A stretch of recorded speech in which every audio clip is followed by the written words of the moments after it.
Buenas tardes, querida secretaria. Good evening, dear Secretary General for Research, dear Eva, authorities, people from Nobel Prize Outreach, friends and followers of the Ramón Areces Foundation.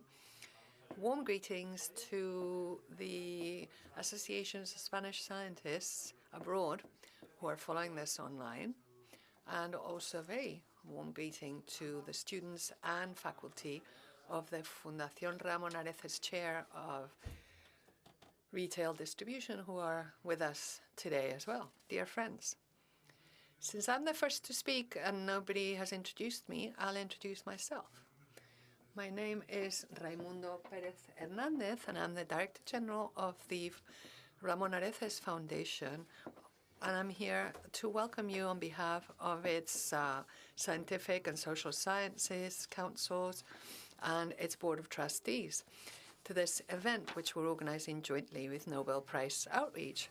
I would like to start by thanking everyone who is here at the Foundation today. Thank you very much for coming. Secondly, I'd also like to thank the whole team at Nobel Prize Outreach, led by Adam Smith and Anja Sjöström, head of Nobel Prize Outreach. It's a very special greeting to Laura Spreckmann, the former Director General of Nobel Prize Outreach, who was one of the people behind this partnership. It's always been extremely pleasant to work with you. You're always very professional and friendly, and I think we've become really good friends since in 2019 we co-organized the first Nobel Prize Dialogue in Europe outside of Sweden on the future of aging. And it's been quite a few years, and we're getting on a bit, but I think that was one of the first crucial milestones which established this close friendship in this partnership, which I hope and pray will continue in the coming years.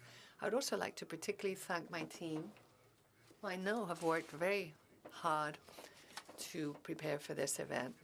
As I said last year in this same event, the Nobel Prize Conversations are becoming a tradition for the Ramón Areces Foundation every year.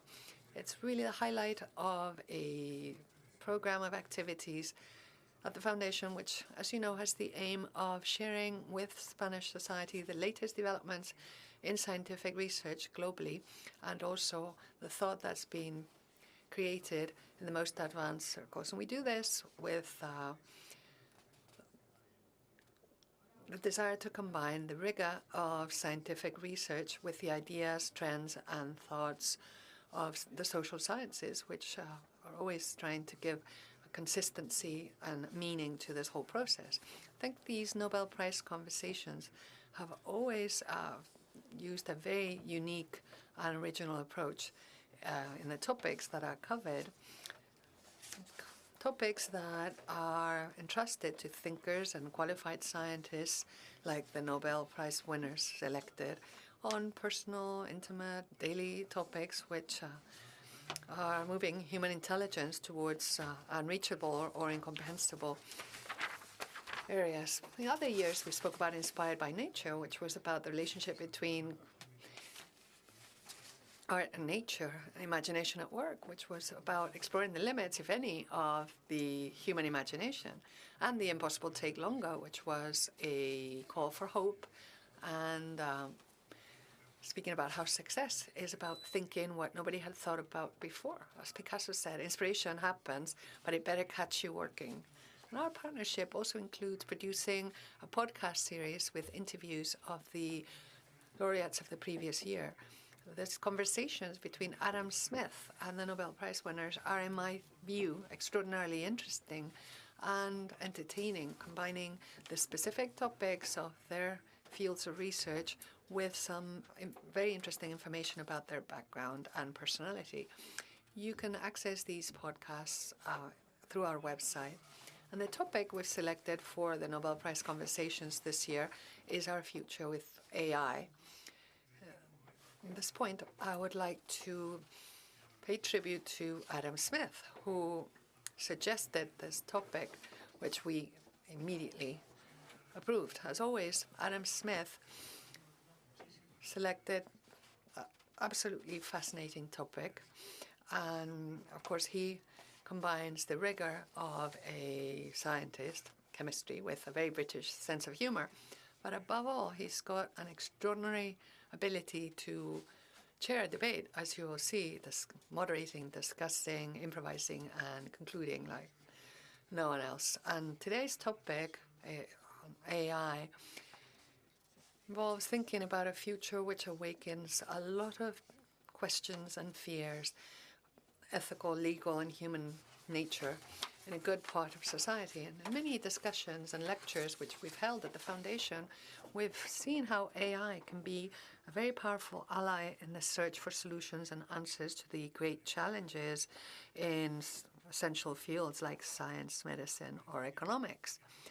Benefits, which of course also entail risks that can affect the nature itself of humanity and human rights, and which require an element of responsibility in future technology developments. And I'm certain that Adam Smith, who's a brilliant scientific communicator who will be moderating this event, will help us clear up some of these questions in this conversation with the two Nobel Prize winners who are with us this evening. Geoffrey Hinton, who is participating online, was awarded the Nobel Prize in Physics in 2024 for his work on machine learning with artificial neural networks, whatever that means. He's one of the godfathers of AI. He was a pioneer in the field of deep learning in AI. And Serge Haroche, who's with us today as well, Nobel Prize Physics in 2012 for his innovative experimental methods which enable us to measure and manipulate individual quantum systems. His work has contributed to set the foundations for the development of quantum computers, which are expected to be much more efficient than the current supercomputational centers. I'd also like to inform you that on November 27th and 28th, the Ramon Areces Foundation will be hosting in the same auditorium the celebration of quantum science in Spain within the context of the International Year of Quantum Technology and Science of the United Nations, an event which will be co-organized by the Spanish Society of Physics and the Barcelona Supercomputing Center. And of course, you're all invited. And the Spanish mathematician María Isabel González Vasco will also participate in that discussion. She's a renowned expert in cryptography, working on provable security of classic and post-quantum cryptographic tools. Some of her research has focused on verification techniques to increase the security of artificial intelligence. I want to thank all of our participants today for sharing their knowledge and their vision about what we can and should do to guarantee that AI will contribute to the well-being of the whole of humanity, which should be the great goal of AI. And I'm certain that we'll be able to manage it properly in order to achieve it. And as Gustave Le Bon wrote, to guarantee progress is not enough to act. You have to know in which direction you must act. And to finish, I'll quote Charles Chaplin, which I love. Time is always the best actor, always finds the perfect ending. Thank you very much.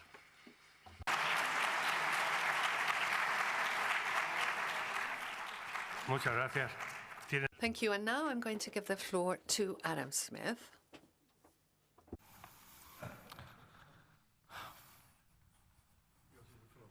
Thank you, my friend. Well, I apologize for moving into English.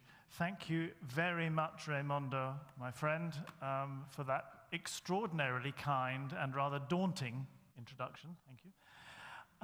It's a great pleasure to be here again, and we are so proud and happy of this friendship we've developed over the years. Before I go on, I'd like to introduce a second welcome address. My colleague and friend Anna Hörström-Douagi, who is head of Nobel Prize Outreach and deputy CEO of Nobel Group Interests, was here yesterday, but unfortunately she had to return to Stockholm for pressing work commitments, and so she's recorded a short video welcome. Dear Nobel Prize laureates, Serge Haroche, who is with you in the room tonight, and Geoffrey Hinton, joining us online. Our other distinguished speakers, María Isabel González Vasco and Raimundo Pérez Hernández y Torra. Ladies and gentlemen, friends and colleagues, I am pleased to welcome you all to the Nobel Prize Conversations on the Future with AI. My name is Anna Sjöström-Doagi. I am the head of Nobel Prize Outreach, and I truly wish I could have attended this event in person tonight, but like many others, I will be following the event online with great enthusiasm. We are delighted to be back in Madrid for our fourth event in collaboration with Fundación Ramón Areces. Last year's Nobel Prize in both physics and chemistry involved AI.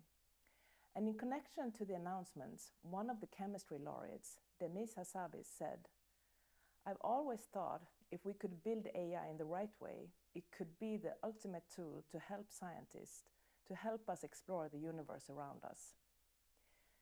The discussions around AI worldwide are both intense and numerous. Today's conversation will explore what steps we need to take to build a world where AI enhances well-being for everyone, how AI can be harnessed to create a better future, and we will also raise important questions such as how can human creativity collaborate with AI, how will the technology continue to evolve, and are fears of an AI takeover justified? To help us navigate the next hour and a half, we are joined by two Nobel Prize laureates in physics. Serge Haroche, who received the prize in 2012 for his groundbreaking experimental methods that enable the measurement and manipulation of individual quantum systems. And Geoffrey Hinton, one of last year's laureates, recognized for his pioneering work in machine learning with artificial neural networks. Geoffrey Hinton was also recently interviewed in our podcast, Nobel Prize Conversations. So if you, after tonight's event, want even more insights, I would really recommend you to listen to that episode. I would like to end by giving a special thanks to Fundación Ramón Areces, Raimundo and his team, and to our Nobel International partners, ABB, EQT, Scania, and Stega. And once again, thank you all, and I wish you a wonderful conversation tonight.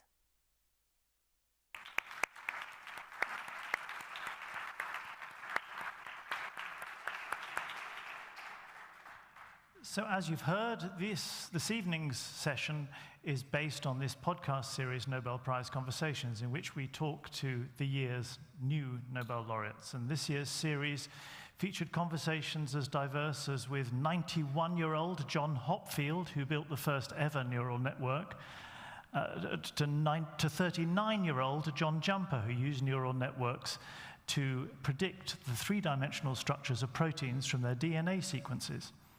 And I wonder what it does to your life being awarded the Nobel Prize at just 39 years old. It also features molecular biologists Gary Ruvkin and Victor Ambros, who found an entirely new way of regulating gene expression in the body, and the three economists, Darren Acemoglu, Simon Johnson, and James Robinson, who use colonialization to explore the question of why are some countries rich and some countries poor. But each year we look across all the podcasts and try and identify some common theme to the conversations which we should use for our conversation here in Madrid at the end of the season. And this year it was very obvious it should be AI. Two of the Nobel Prizes last year were awarded specifically for AI-related work, and it's something that comes up in almost every conversation one has these days. And so I'm very pleased that we're exploring this topic of our future with AI tonight. In about 15 minutes or so, we'll be joined by Geoffrey Hinton online from Toronto. But first, I want to welcome to stage Serge Haroche and María Isabel González Vasco. Please join me in welcoming them.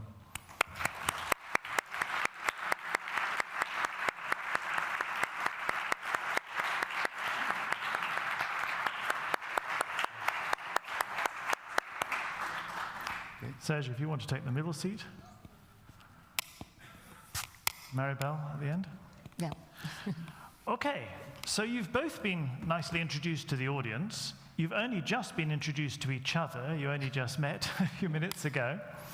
And so by way of introduction all round, I think it would be good to start at home with your own work and we'll explore in a minute the role of AI, if there is any in that work. But Serge, you have seen individual quantum states which for decades were predicted to exist but not seen. They were the subject of all sorts of thought experiments. Yeah. I suppose the question is, what made you the sort of person who could actually make it happen and visualize these things?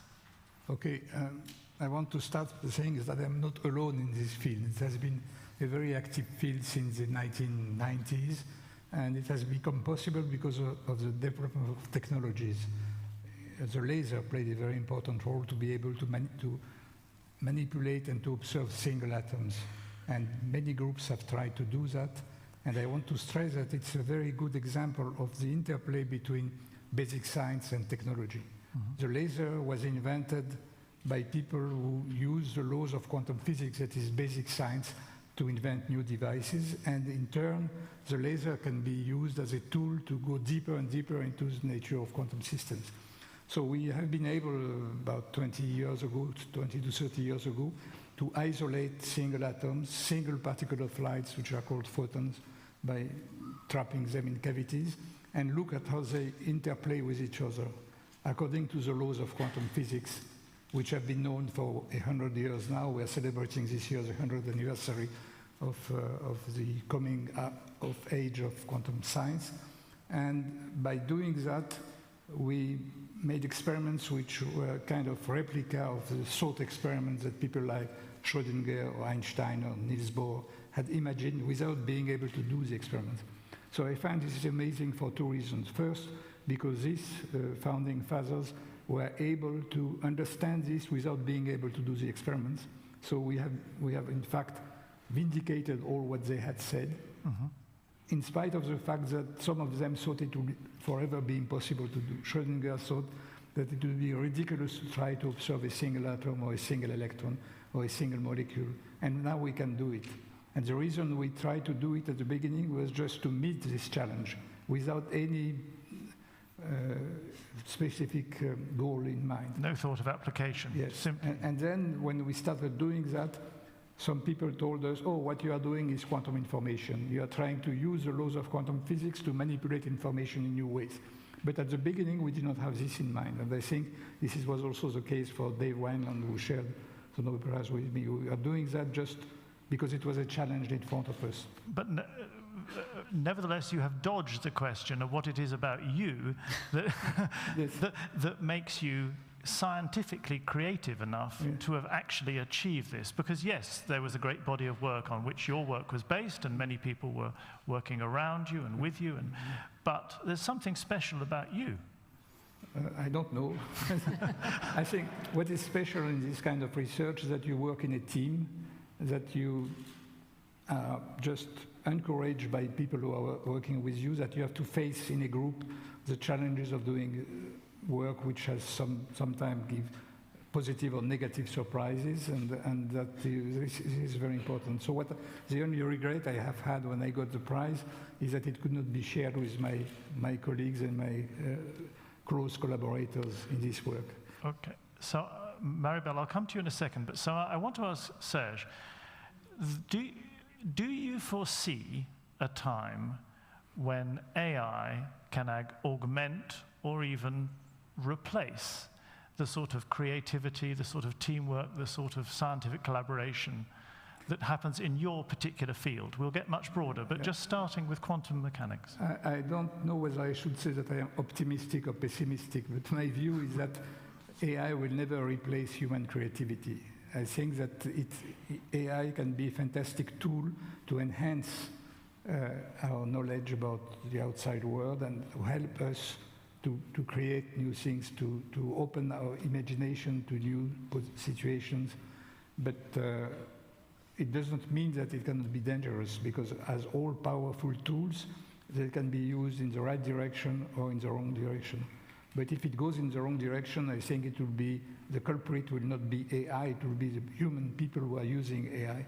But I think, for example, in my field, which is quantum science, as soon as you are looking at systems which involve more, not only one atom or two atoms, but a huge number of atoms, as you have in the real world in the quantum metaphysics, the complexity becomes enormous because you have a phenomenon called entanglement. Atoms talk to each other in a quantum way, and when two atoms talk to each other in this way, you can analyze it simply. But when you have a large number of atoms, this global entanglement creates situations, complexity, emergence of complex situations which become more and more difficult to analyze. And in this respect, I think if the data are fed into an AI system, it could help us to understand better how complex systems behave in a quantum way. In this respect, I think AI can be useful, as it can be useful in biology or in other fields. Okay, similar. Thank you very much indeed. Maribel, Serge has underplayed the role of the individual, but talked happily about the role of the human in your own field, which is cryptography. And you are the chair of excellence in the Department of Mathematics at the Universidad Carlos III. You have a different perspective, I imagine, on the role of AI and how it can help. Well, on my side, I have to say that as a cryptographer, I live always in worst-case scenarios because that's how we grow up. And we always have to consider the dangers of new technologies that arise. Nowadays, I have to say that we're way more concerned about quantum technologies being more effective in furthering the security of cryptographic schemes.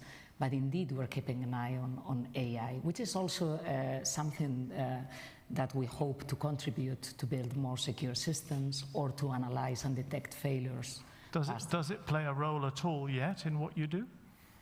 It does play a relatively small role in the sense that it doesn't bring new fundamental attacks. It speeds up the attacks that we already know. And it is true that the gap between theoretical attacks and real-world exploits is getting smaller due to AI. But there's nothing fundamentally new. Like, still, AI is not capable of solving the kind of mathematical problems which are relevant cryptographically. Still. Why is that? That's a very good question. I'm not sure. I think that it still lacks creativity. Luckily, but it's improving so fast. The kind of exercises that we pose to our students, we keep on seeing how AI is able to answer, and we're very surprised at the kind of questions we get, like 3 months later. Huh? You pose a question today, then you go again in 3 months and see how the AI has learned to argue and to use logical rules, and you're really astonished at how fast it learns. So maybe this will be a concern eventually, but it is not one today, or not as big a concern as quantum technologies are. How would you define, it's a very difficult question, but how would you define creativity in your field?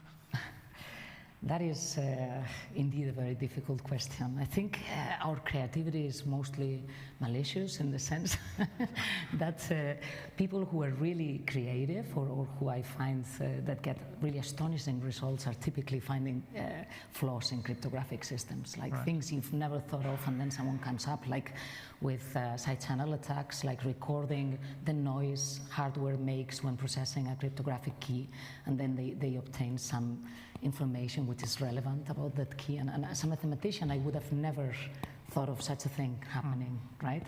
So for me, this is at least the example of creativity that astonishes me more. So it's some kind of discontinuity with the current information. It's a step away. It's a step beyond what is known or thought about. And also linking areas which are unrelated. Right. That's really creative sometimes. So, like as I said, like signal processing. So everything which is related to side channel, what we call side channel attacks, which are attacks that are not canonical, not coming from typical implementation failures. This is, for me, it's very impressive when people come up with a completely different attack that depends on things or physical aspects or electromagnetic radiation of devices that process. This is very impressive for me. Thank you. Serge, please. Yeah, I think you asked a question about what is creativity.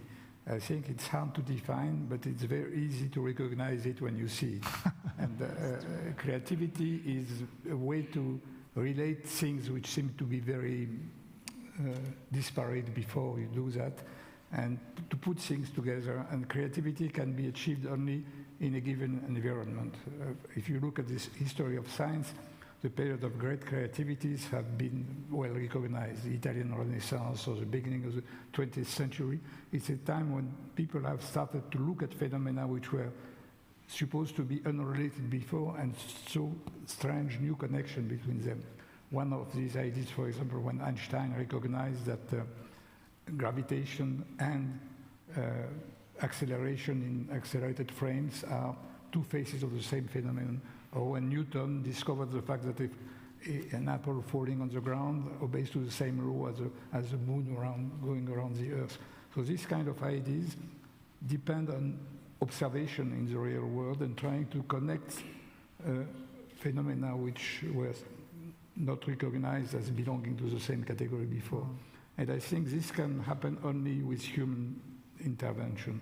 I think AI is not connected to the real world, so you have to feed information into AI, but I don't think you can expect from AI to be creative. I think there is also a dimension to creativity which is a sociological one. When you are creative people are curious, they want to discover new things, not only for themselves, but because they think if they do that, they will contribute to the knowledge of civilization, and they will be recognized by other people. And they also know that they are just building what they do on the shoulders of the giants which were before them, as Newton is supposed to have said. So creativity is a long history of mankind. I think I try to view, maybe I'm naive when I say that, but I hope that what I am doing is really true, and that creativity belongs to humanity and not to machines.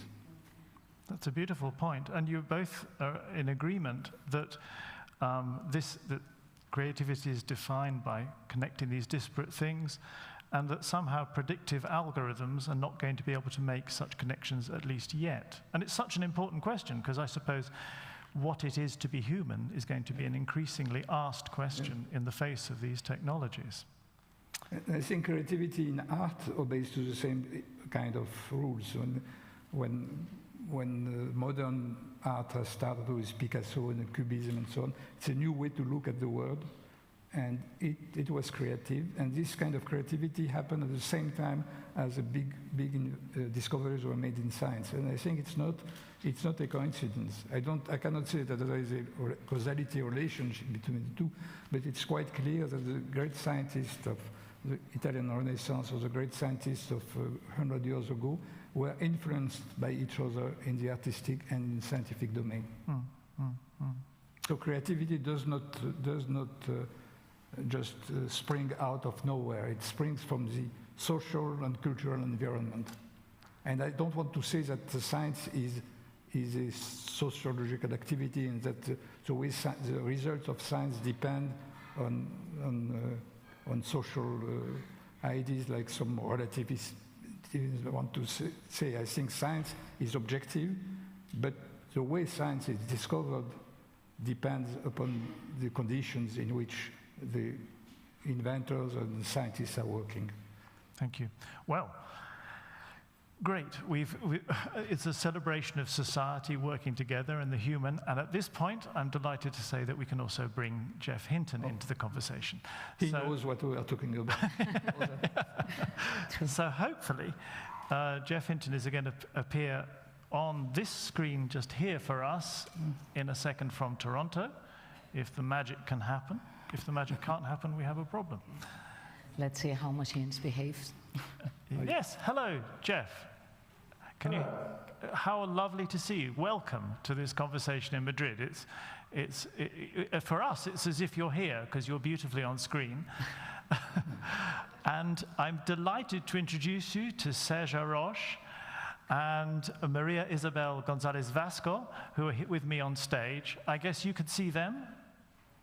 Yes, I can see that. Fantastic. Oh, well, I don't think you've ever met each other before, so in this conversation you get the chance to meet. we've just been talking about scientific creativity, and you may have caught the end of the discussion talking about the fact that at the moment, at least, humans maybe still have the edge on creativity. I'd like to start with a fairly wide-ranging question for you. You are, of course, so much associated with the developments of AI, and at the moment, people talking about AI seem to run the gamut from saying that AI is going to be something that, unlike we've ever seen before, it's going to really change everything, to others who are saying it is really just another industrial revolution like those we have seen before, and it'll make a big difference, but it's not unlike previous ones. Where do you fall in that camp? Well, it's quite interesting that the frame of reference have changed, because now people are saying things like, it's just another industrial revolution. It used to be that claiming it was an industrial revolution was seen as fairly extreme. I actually fall in the camp of thinking it's going to change everything. So I'd like to just disagree with the tail end of the conversation I heard before about creativity. I think AI is already quite creative. In terms of really deep creativity, like, for example, general relativity, it's got some way to go. But it's already solving difficult math problems. It recently got a gold medal in the standard competition for young mathematicians. It's not right to say that just because it's predicting the next word, it can't be creative. If you think about training something to predict the next word, if you want to predict the next word moderately well, you can do it just by storing lots of phrases. You store the phrase fish and chips, and when you see fish and, you say, well, chips is quite likely because I've got lots of phrases that go fish and chips. And that's how they used to do word prediction. AI is not doing it like that at all. In order to predict the next word really well, you have to understand what's being said. So the crucial issue here is, does AI really understand what you say to it and what it says to you? And I believe it really does. I think we've got lots of evidence that it's moderately creative already. So if you take standard tests of creativity, a few years ago, AI was scoring at the 90th percentile for people. Now, of course, you can say, well, that's not real deep creativity, but it's getting there. Very recently, an AI came up with an idea for a machine learning paper. It did the research, it wrote the paper, it submitted the paper to a conference, and the referees accepted it. So I think AI is actually already somewhat creative. And I think it'll be able to be creative in ways that exceed people. So a little while ago, when GPT-4 was not allowed to look on the web, all its knowledge was just in the weights that it had learned, up till, I think, April of 2022. I asked it the question, why is a compost heap like an atom bomb? Now, most ordinary people can't answer that. Physicists, I assume, can answer it. I'm not actually a physicist, but even I can answer that one. And it's to do with the fact a compost heap is a very slow chain reaction, and an atom bomb is a very fast chain reaction. As the compost heap gets hotter, it generates heat faster. And GPT-4 said, well, the energy scales are very different, and the time scales are very different, but then it went on to talk about the chain reaction aspect of it. So GPT-4, I believe, during its training, had understood the similarity between a compost heap and an atom bomb. And the reason it does that is because it has to squeeze huge amounts of information into not many connections. We have 100 trillion connections. It's only got about 1 trillion, but it knows thousands of times more than any one person. And to do that, it has to see what's common to all sorts of different things that are apparently different, like compost heaps and atom bombs, in order to efficiently code that information. So I think it's already moderately creative, and it will get more creative. Thank you very much indeed, Jeff. I don't know, Maribel or Serge, do you want to respond to that? I would actually want to ask a question like, how fast do you think it's getting more creative? Because it is true that it learns very fast, but creativity is like a different level, no? Gaining creativity. So do you think that there's a time lapse in which it will definitely be more creative even than humans? Can you? Oh yes, I think unless we blow ourselves up or ruin the earth, that will happen. But I don't sort of agree that creativity is a sort of all or nothing thing. It's some amazing thing that only people have. You can be a little bit creative or moderately creative or very creative. And I think already AI is able to be a little bit creative and moderately creative. In domains where it's an expert, like playing Go, for example, it's very creative already. In chess, it's very creative. It's come up with ways of playing chess that chess grandmasters had never thought of. In particular, it's understood the advantages of advancing the 2 pawns on the outside much sooner than people thought. And now the chess players are copying that. So in domains where it's an expert, it's creative. In domains which are much broader than that, like mathematics or coding, it's already quite creative. I don't think there's any sort of specific barrier to being creative. It's a moderately creative already, and it's going to get more and more creative. Serge? I think that it depends on the way you define creativity. I understand that for chess game or the Go game, the AI is creative in the sense that it can see situations that have not been observed or experienced before. But I still think that the real scientific creativity is based on, in some way, on emotions, curiosity. The fact what drives human creativity is basically curiosity, the need or the wish to understand the world better, to add to the knowledge and to fulfill some goals which are for the best of mankind. For this kind of emotions, I think AI is still very far from doing that. And, okay, let's take mathematics. In mathematics, it is learning by trying to be curious. So in mathematics, it can propose things that might be provable and then try and prove them. Recent research in reinforcement learning by Jeff Clune and others has found much better ways of exploring big spaces where the AI tries to be creative. It tries to come up with new ways of doing things. So it is driven by curiosity now. So yes, Jeff, that's very interesting.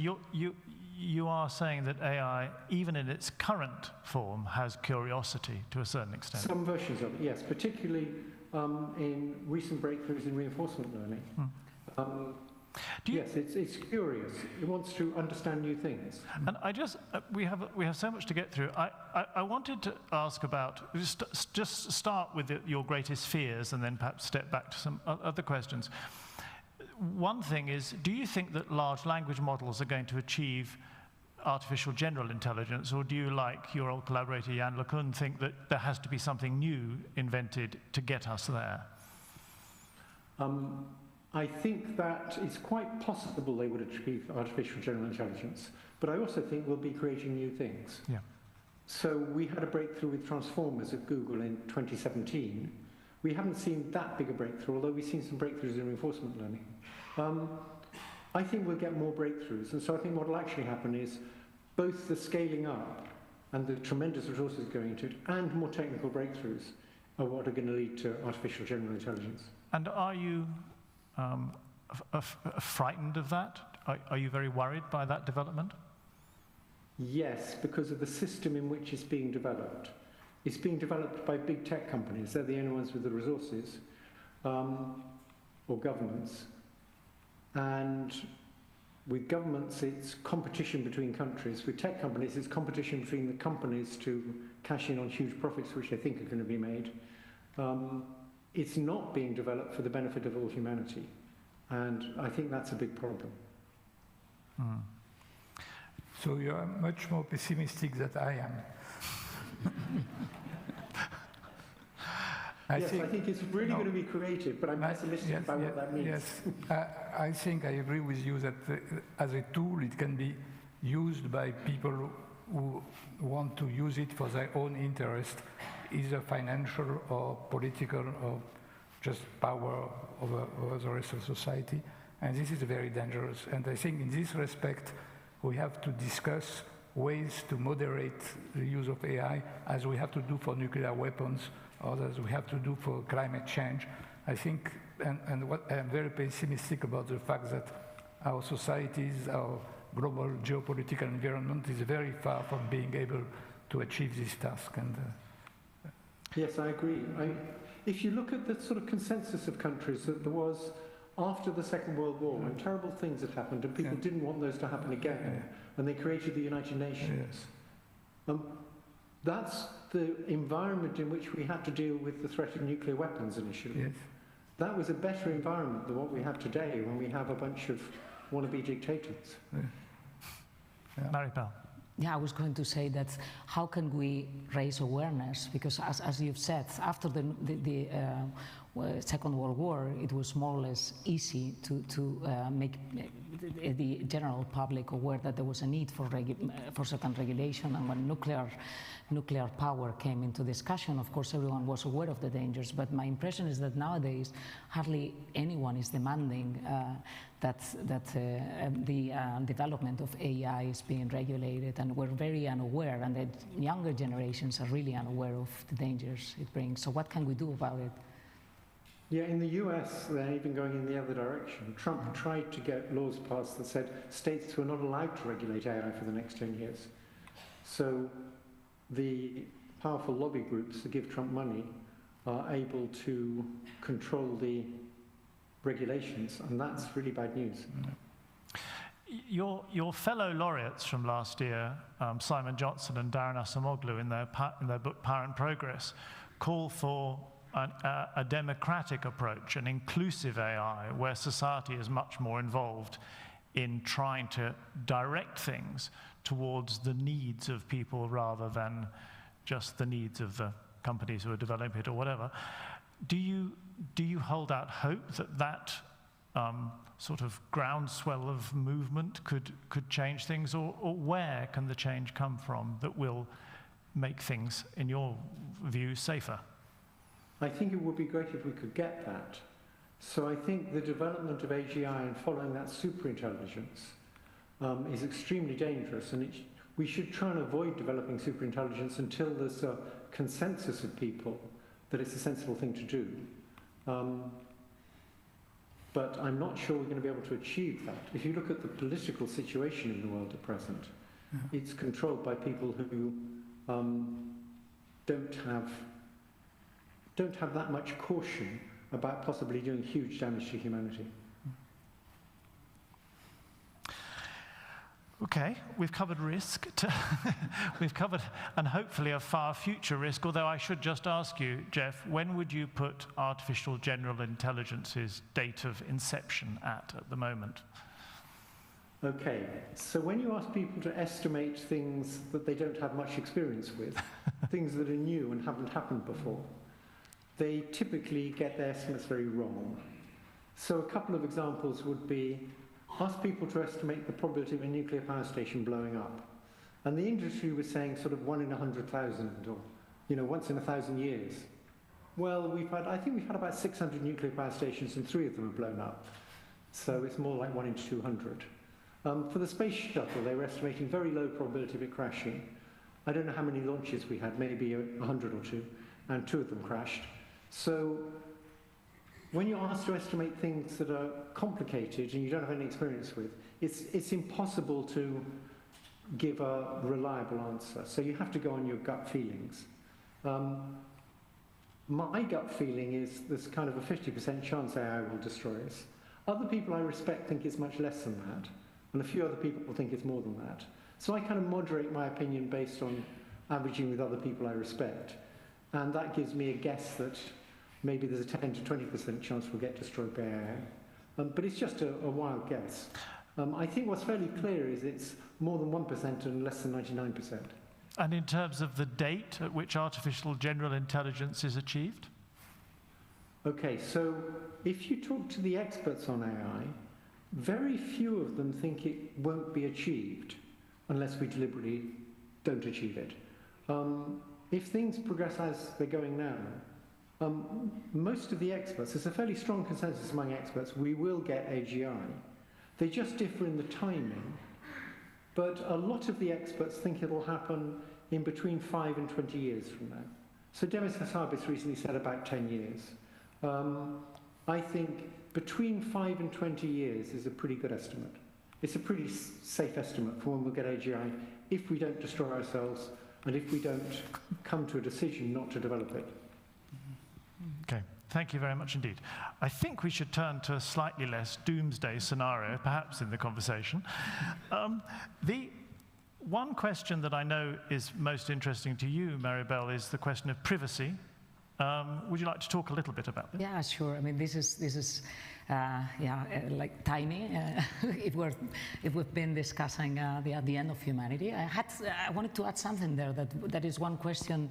Go ahead. Probably, can we not make that the survival instinct of such a super intelligence would force it to maintain the human race? So why is it necessary that for a super intelligence it would be of interest to end up with us? I'm sure. Okay, so in the short term, it definitely needs us to keep the power stations running. And it'll be smart, so it'll realise you don't wipe out people, because then you'll be dead because the power stations won't run. In the long run, if it's as amazing as many people think it will be able to design analog devices that are more reliable than us and low energy like us, that can keep the power stations running, so it won't need us anymore. And I think my sort of model of it, it'll need us like we need cockroaches. Okay. So we'll be superfluous But I think there is one thing we can do, because we're building it. So we have an edge over normal evolution. We're creating it. And my current best hope is that we can give it very strong maternal instincts towards us. That is, not by getting it from the training data, but by building it in somehow. We can make it really, really care about people and care about them more than it cares about itself. Mm. I think that's our only hope for it being much smarter than us, but still keeping us around. And I don't see why that's not possible. I don't see how it is possible, but we haven't done nearly enough research on that. Nobody knows whether that's possible or not. And I think it's certainly something we should try and figure out if we can do that. Okay, thank you. That was the silver line I was looking for. Yeah. Well, if people keep cockroaches and nurture them, so why should... So why not us? Serge, did you want to jump in? Or? First of all, I think it's very difficult to assign probabilities to events like that. By definition, probability is something which depends on big ensembles of events, and you just decide what is the percentage of events which give a given outcome. When we think about the future, probabilities are always very subjective. In my field, which is quantum information, there are some people who have been believing since the 1990s that the quantum computer, universal quantum computer, was very close in the future, and this horizon is coming further and further away as time is passing by. And so my own feeling is that this universal quantum computer is more a dream than a real fact. It does not mean that in the meantime, when we work in this direction, that we will not achieve results that we are not prepared to see, that which will be very surprising. And we have already surprises. A lot of quantum simulations, quantum metrology is making very great progresses. So we have to understand that the future is difficult to predict, but we have to keep doing basic science, because this is the only way to achieve, for creativity to be successful and to achieve results. And my hope is that the same thing will happen with AI, and that we'll be able to avoid catastrophic events, and that some positive results will come out from this research. I agree with you about quantum computation. Yeah. In my lifetime, it's always been, well, for the last 30 or 40 years, it's been 15 years in the future, and it's sort of stayed there. No, I think it's even further. There is another it's sort of big, like the rabbit in front of the greyhound. there is another big dream, which is a fusion, how to get free energy through a nuclear fusion and not fission. It has been going on for at least 50 years, and it's still at least 50 years, 100 years away from now. The big problem, I think, is that humanity is feeling all these kind of boundaries, all these kind of limits. We talked about the limits of AI, the danger of AI, nuclear weapons, climate change. I have the feeling that we are coming towards walls, and we are just, by inertia, going to crash into these walls, because we don't have the statesmen, the political people who are able to understand these issues and to do things to solve the problem. And I think it has to be done, to come from society. And it does not come from society, because as these threats are increasing, the common citizens are becoming more and more frightened, and they become irrational, and they start to mistrust science. And I think that without science, we cannot solve the problem. So that's why I'm pessimistic. Yeah, but on the other hand, this fear of technology, like the fear cryptographers had for the evil quantum computer eventually coming and breaking our systems. I think civilization can collapse. It doesn't mean it's the end of humanity, but what we can fear is that they will have drastic changes which will be very bad for many people if we don't try to solve the problems now. So I agree with you about the political situation. Yeah. That people are becoming disenchanted with science because they're thinking that science is leading to these problems rather than the political system we're in. I think I'm very frustrated with the scientists. Yes. And I think we need to do everything we can to preserve something you mentioned earlier, the idea of objective truth. So if you look at what totalitarians do, the first thing they try and do is get rid of the notion of objective truth. Yes. So Trump, when he was first elected, he did this thing that everybody thought was ridiculous, which was claiming that his crowd was larger than Obama's crowd, even though it was manifestly obvious that it wasn't. You have pictures. And yet he insisted on it, and he insisted on his press secretary saying it was true. And actually, what he was doing was just trying to undermine the notion of objective truth. Yes. And he's now doing that very successfully. I think a third of Americans believe that Trump won the 2020 election. Yes. This is very scary. And yesterday we saw the oldest monarchy in the world just grooming and bowing to him at this at the Windsor Palace. I think it's a shame for mankind to see the kind of spectacle of shows that we had yesterday. All these people flattering him, just trying to get away with some advantage for the economy of their country, and I think that's very, very bad. Since you mentioned King Charles indirectly, yes, you never know where these conversations are going to go, right? I want to go back and actually disagree with you about probabilities. Yeah. So you put forward a view of probabilities that they're kind of ratios of counts when you have large numbers. Yeah. That's called the frequentist view of probability. Mm-hmm.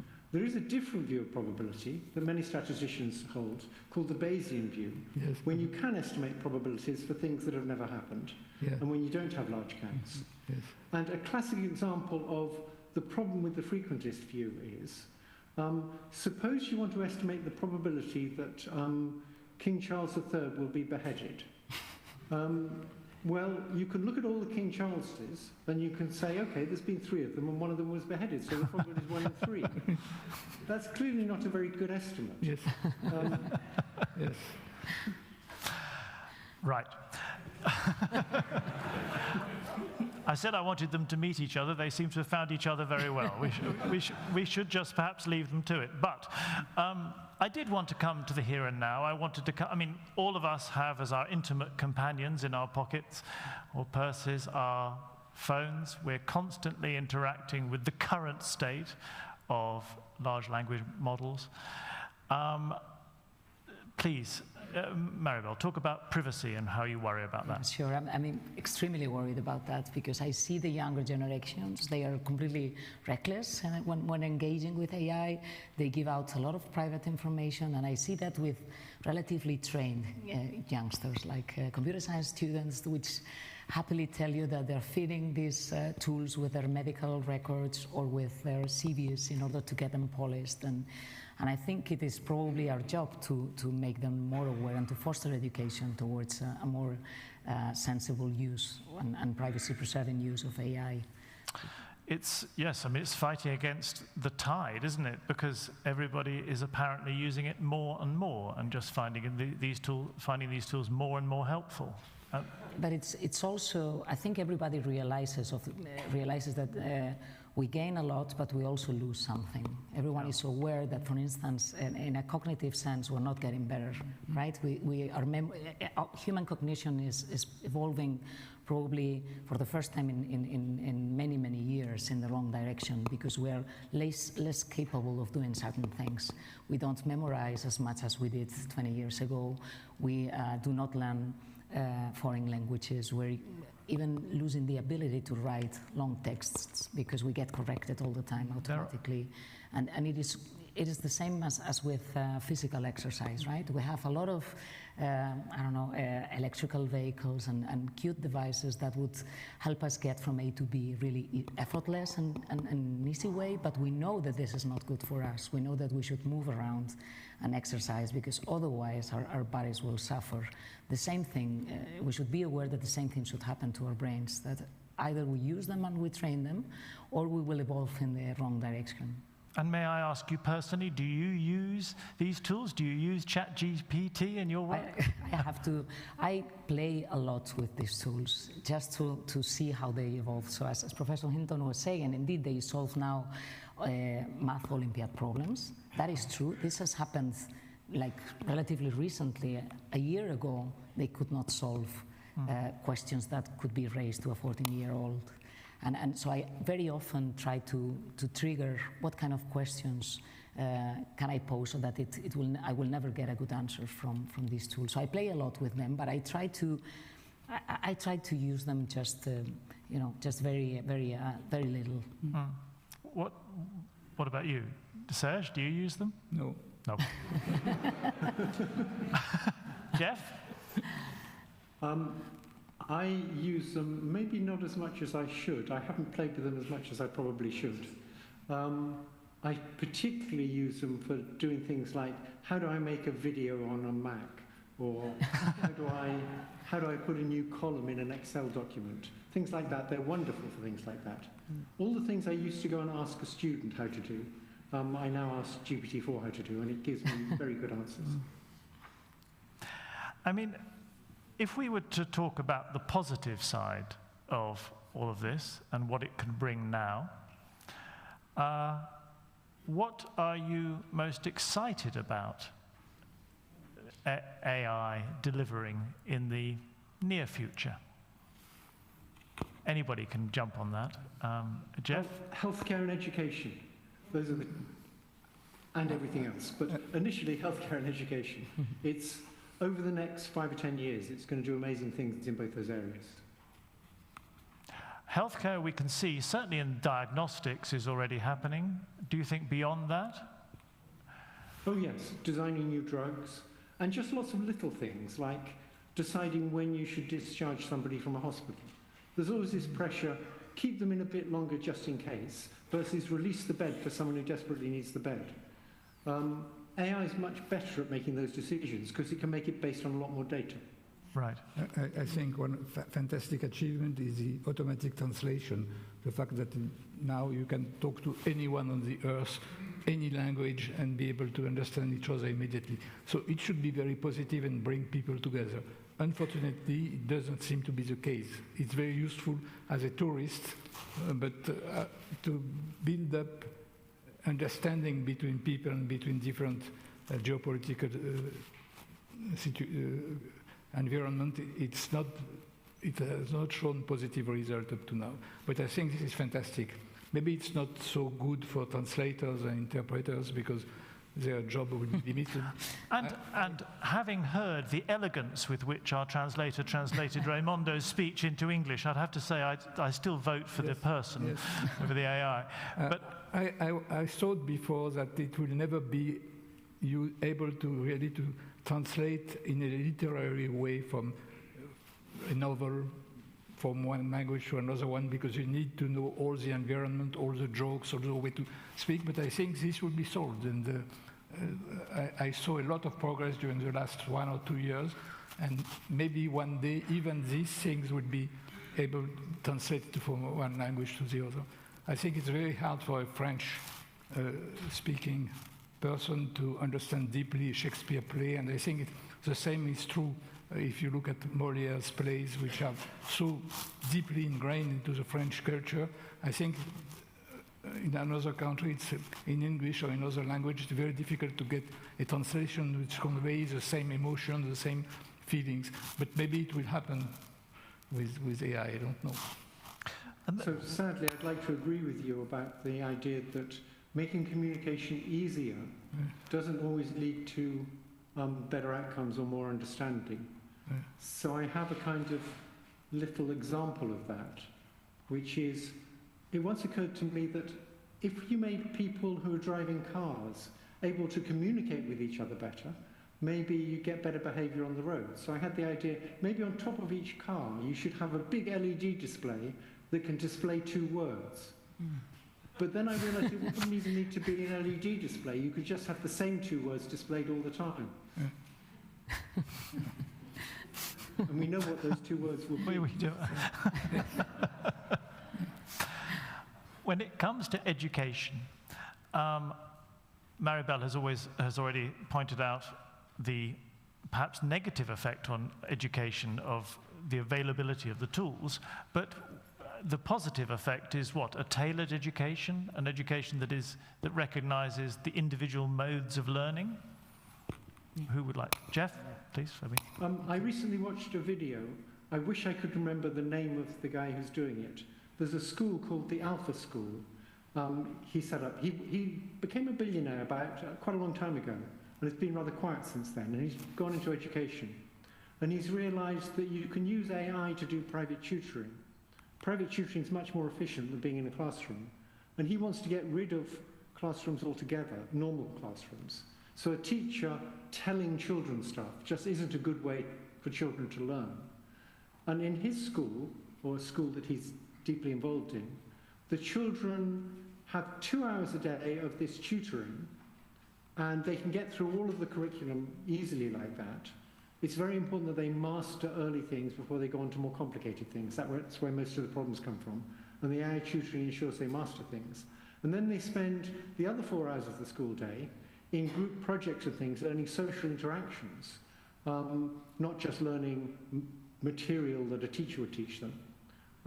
That seems to be a much more successful form of education. So I think already that's a model for how education might be revolutionized by using AI tutors.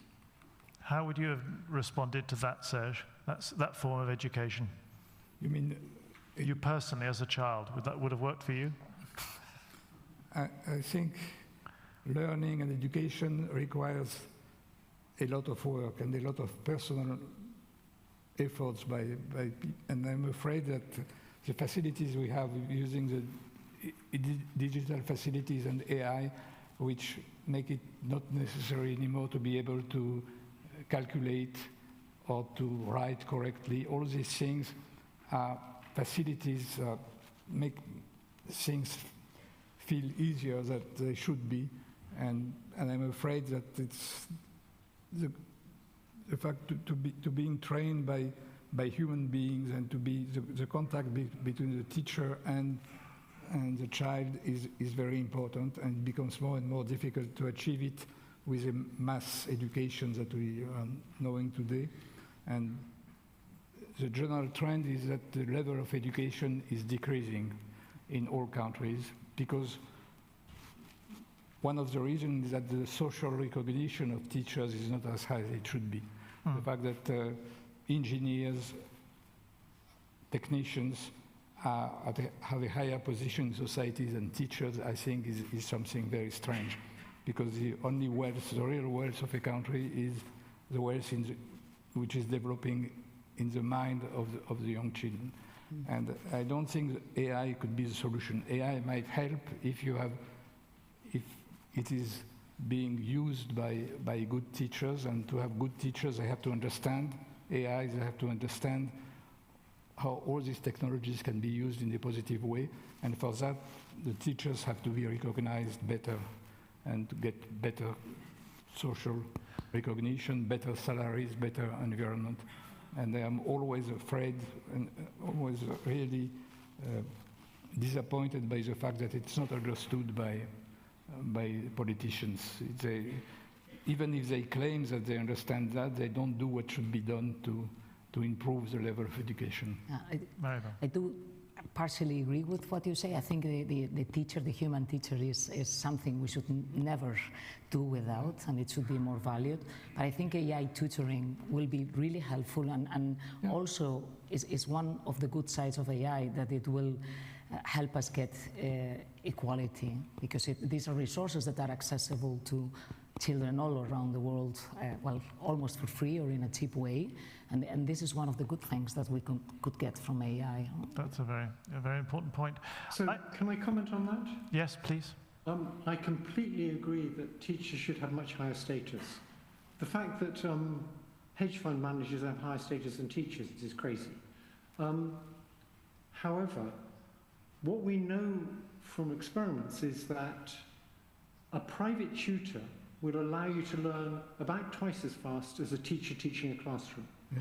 So although teachers are very important and very important for social interactions, having a teacher do broadcast to a class is a crazy way to do education. What you need for each child is something that's appropriate to the understanding and the goals of that child, and can give feedback to that child and can recognize when the child has misunderstood something and come up with exactly the right example to make it clear to the child what they misunderstood. Now, you can't do that in broadcast mode. So I'm not against teachers. I think teachers are great. I just think teachers should never be in broadcast mode. They should be interacting with the children, doing projects with the children, individual projects, and to get the material into the heads of the kids. Like, for example, to teach a child differential calculus, you don't want broadcasts. You want the child to be interacting with an AI tutor that's taught millions of kids differential calculus and can see for this particular child what it is they're getting wrong and give them the example that gets it right. That's a much more effective form of education. Thank you, Jeff.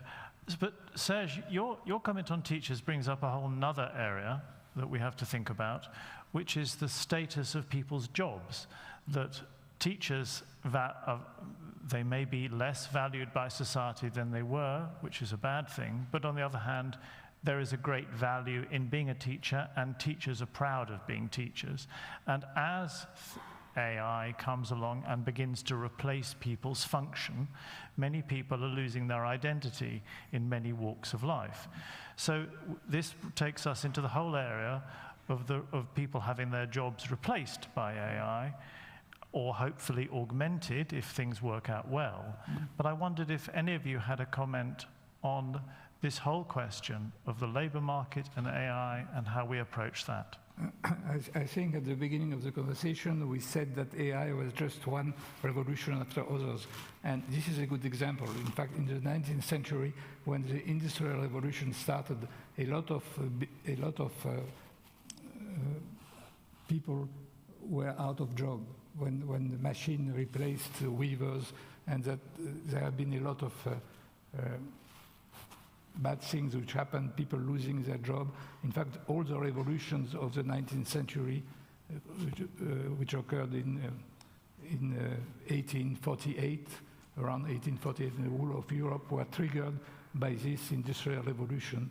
And this led to a lot of bad things. In fact, it was a germ of the big wars of the 20th century.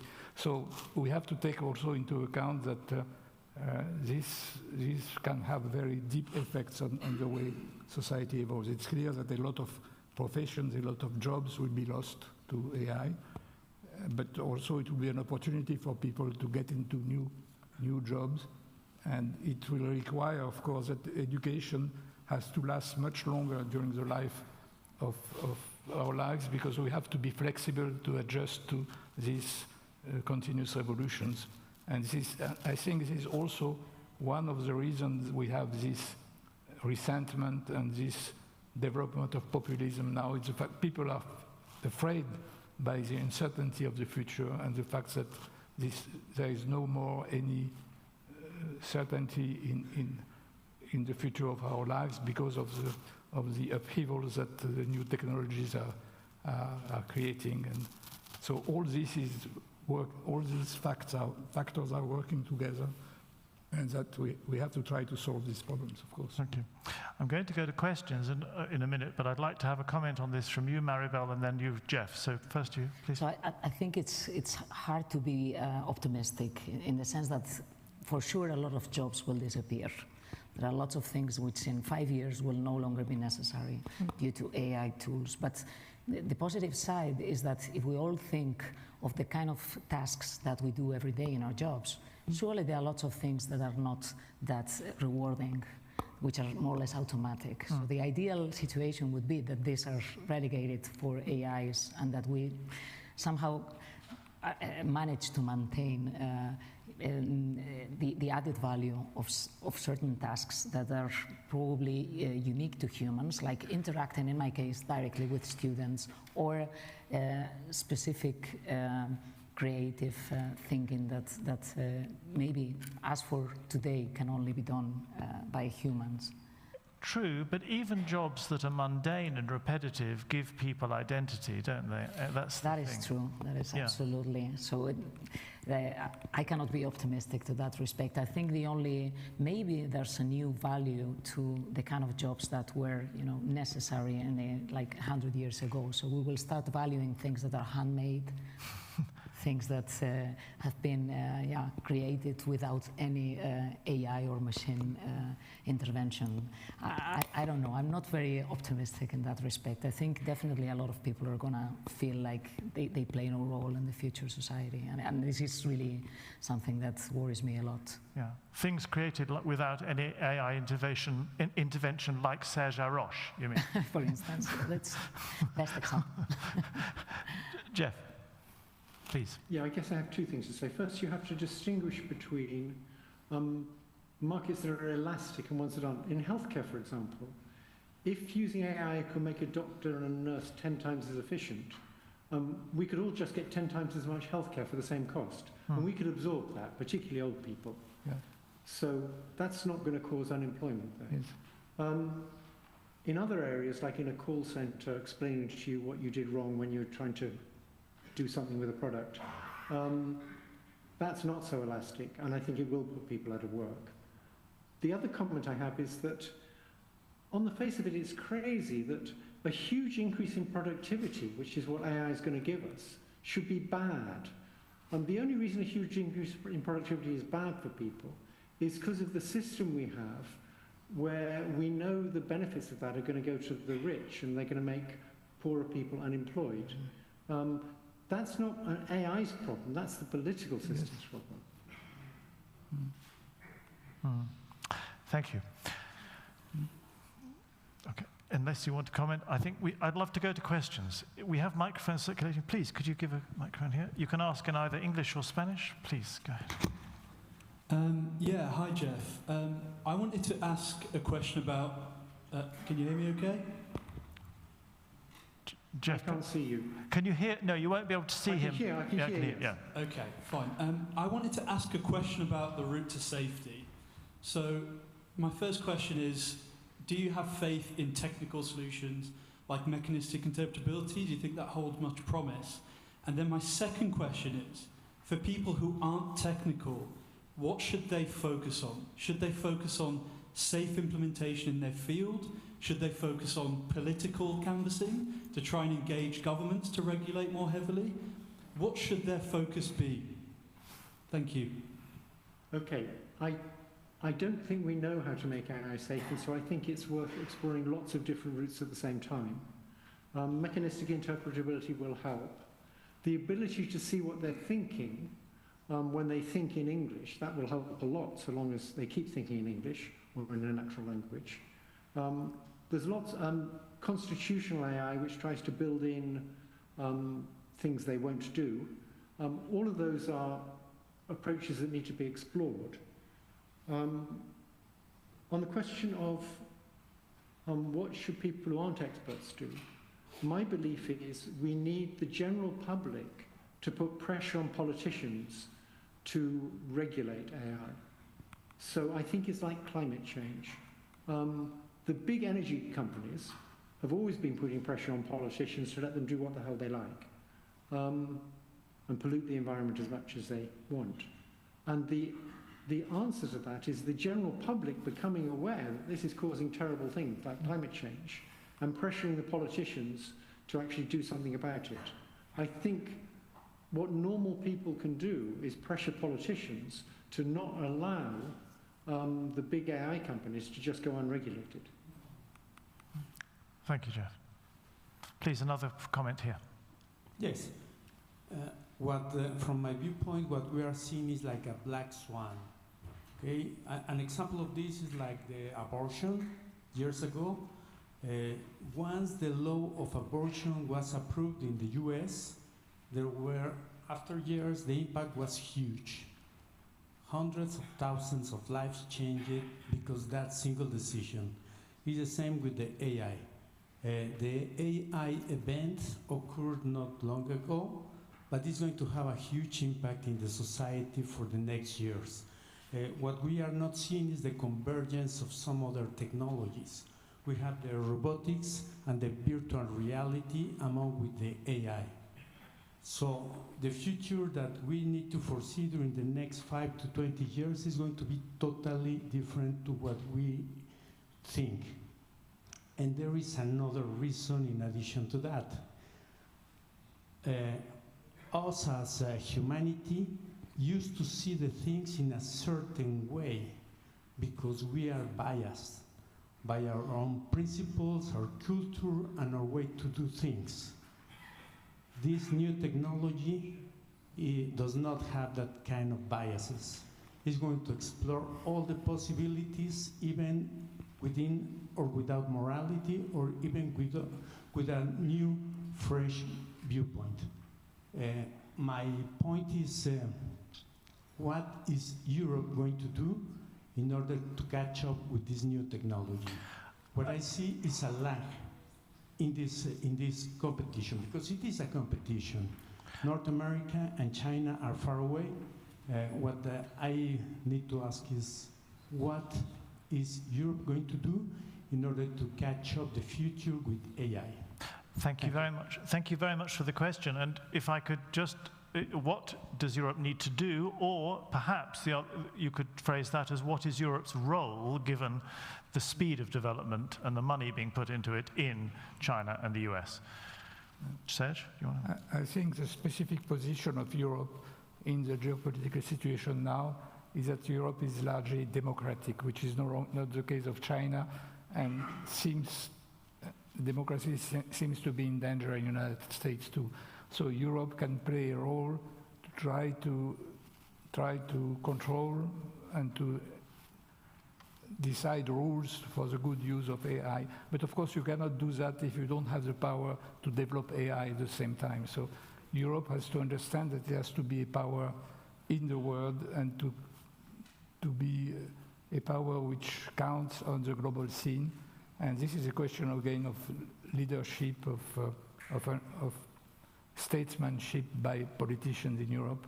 And unfortunately, Europe is very much fractured now in different countries and cannot speak with a single voice, which should be very important in the present situation.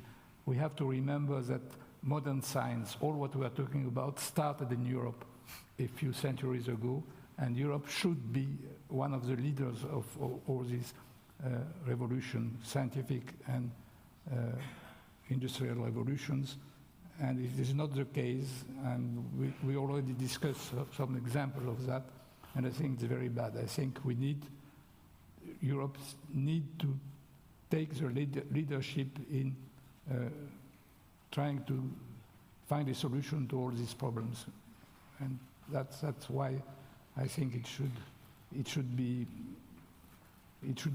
converge to more unity and more efficiency in trying to impose this kind of rules, which are very important, not only for AI, but also for controlling nuclear weapons, for instance, and for the climate change. Europe is doing a lot for the climate change, but if you were alone in Europe to do it, and if China and the United States don't do it, it becomes useless, because most of the greenhouse effect come from these countries. So again, it's a geopolitical issue.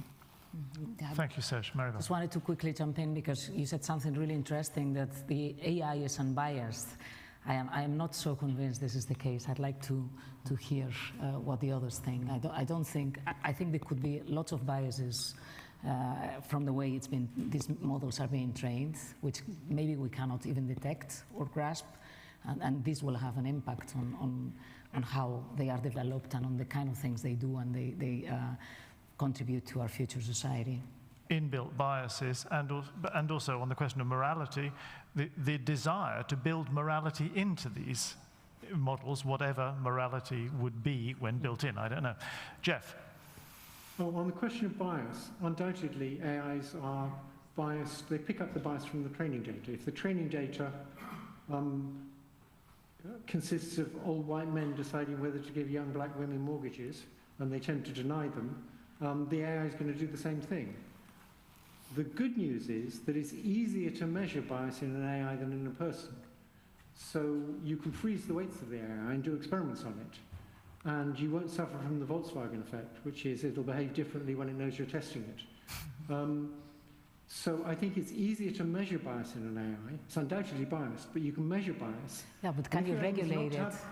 Is there any regulation that would be, I mean, it's great news that you can measure it, but my impression is that there's no effort in regulating this kind of biases in order to make them fairer some way. Yes, there should be effort there, and I think Europe can play a big role in that because it's a big market. So the big tech companies want to be able to sell their products to Europe, and if Europe insists on regulating things to do with privacy and bias and areas like that, it can actually force the big tech companies to do things that they'll probably use elsewhere as well. So you may get regulations in the States just in order that they can sell the same product in Europe. And Europe's role in this big mix of Europe, Asia, and America? Well, you have to define Europe quite carefully now. So there's one question about whether Britain's included in Europe. Yeah. And then there's another question. So a lot of the leading research in AI is done in DeepMind in London. It's owned by Google. Whether you call that Europe or not is, I don't know. The profits probably go to Google, but the research is being done in Europe, or what used to be Europe. Okay, please, next. Yes, I'm speaking here on behalf of Pose AI, which is an organization that I think you, Jeff, may be familiar with. So we agree on you that the public should be informed about the risk of AI and taking into consideration what you said before about a 50% chance of human extinction. And I want to make clear that if that eventually happens, that means that everybody in this room is going to die and all of your loved ones are going to die. I myself have a son, and I want my son to have a good life. So I'm really invested into this personally. So do you think that a movement like ours should have more impact? And why do you think that movements like Pose AI do not have a big impact yet? Thank you. I think the general public isn't really aware of the long-term risks of AI very well yet. I also think, I hesitate to mention this, but there's a huge barrier to people really understanding the risks of AI, and it's to do with them thinking that we're not machines, that AI is machines, and there's things we have that AI can never have, like emotions and feelings and subjective experience. I think people are just wrong about this. But I think that's where a lot of the resistance is coming from, the belief that we're fundamentally different from machines. Serge, yes, please. I don't agree with that. I think our intelligence does not come only from this machine operation, it comes from biology. In fact, the difference between an artificial neural network and the one we have in our brain is that the one who have our brain has evolved according to Darwinian evolution, and it has built up some kind of memory of the past, which makes the training and the learning much more efficient in the human brain than it does in machines. For example, what you need to put a lot of energy for a machine to be able to recognize a cat or a dog from what a baby can learn very fast. And I think it is due to the fact that humans are immersed into the environment, not only the present environment, but also the environment of the past, which has made the evolution possible. And that there is a dimension in human intelligence which comes from this evolution, which is not based on silicium chemistry, but on the chemistry of proteins and real life. And so my feeling is that real life will always have an edge, and that what is the domain of emotions, of curiosity, of self-consciousness is something which is inherent to the brain, not only human, the brain of animals too. I think a cat or a dog has a fantastic brain. Even an insect has in its brain a lot of capacities. We were talking about cockroaches a few minutes ago. So that's my belief. But I think that the dangers of AI do not come from that possible extinction, but it comes from the bad use of AI by humans. I completely agree there's both kinds of dangers. There's the bad use of AI by humans, and that's more urgent. Yes. That's happening already. But I also want to claim that there's a danger of AI taking over. But now, you can always unplug the machine. No, No? you can't.